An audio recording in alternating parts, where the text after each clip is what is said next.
لم ينجح عبد الله بيرواي رئيس نادي الرجاء الرياضي المؤقت في إقناع ركائز الفريق بتجديد عقودهما مع الفريق الأخضر، ونخص بالذكر هنا الثلاثي صابر بوغرين وآدم نفاتي ثم يوسف بلعمري. وكان بيروي قد وعد منخرط الرجاء بأنه سيعكف على إنهاء ملفين شائكين، الأول يتعلق بتجديد عقود ركائز الفريق، والثاني مرتبط برفع عقوبة المنع من الانتدابات. ولحد الآن لم يتوفق عبد الله بيروي في أي ملف من هذه الملفات، مركزاً على صرف أجور ومستحقات اللاعبين الحاليين لإنهاء الموسم في ترتيب متقدم.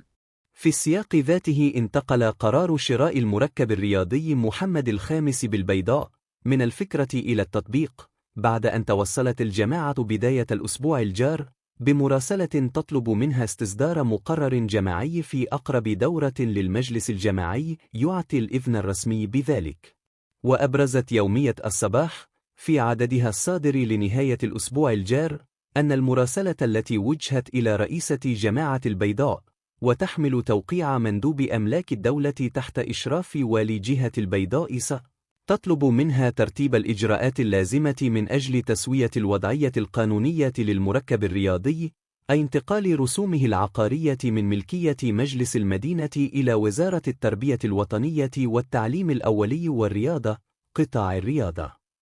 وبينت الجريدة في خبرها أن مندوبية أملاك الدولة التابعة لوزارة الاقتصاد والمالية استندت إلى الموافقة التي حازت عليها وزارة التربية الوطنية من الحكومة في ماي 2024، حيث عقدت لجنة إدارية للخبرة اجتماعا في يوليوز من السنة نفسها، وحددت قيمة البيع في 400 درهم للمتر المربع، أي ما مجموعه 38 مليون وحوالي 500 ألف درهم 3.8 ملايير سنتيم، لشراء مرفق عمومي مساحته 96.171 مترا مربعا حوالي 10 هكتارا.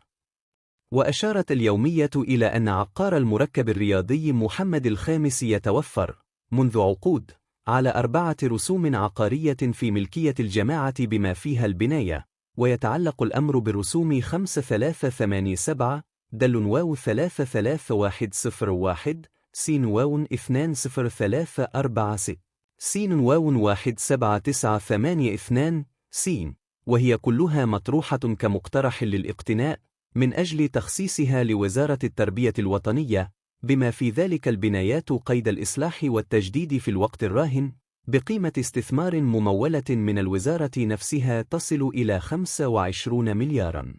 وتلتزم الوزارة المعنية مع الجماعة في إطار اتفاقية للإصلاح والتجديد والتدبير المؤقت عن طريق شركة سونرجيس، وهي الاتفاقية التي لم تشر لا من بعيد أو قريب إلى وجود مشروع اقتناء أو اعتبار 25 ملياراً مجرد عربون لذلك. ووفق للصحيفة، فقد سقطت المراسلة المؤرخة ب7 فبراير الماضي مثل دلو ثلج على رؤوس أعضاء المكتب المسير للجماعة الذين لم يتصل بهم أي أحد للتداول معهم في الموضوع وفتح نقاش عن مسطرة البيع من عدمها، مؤكدة أنها لم تعبر في أي وقت من الأوقات عن نيتها في بيع عقار وبناية المركب الرياضي محمد الخامس سواء في المرحلة الحالية أو في المستقبل.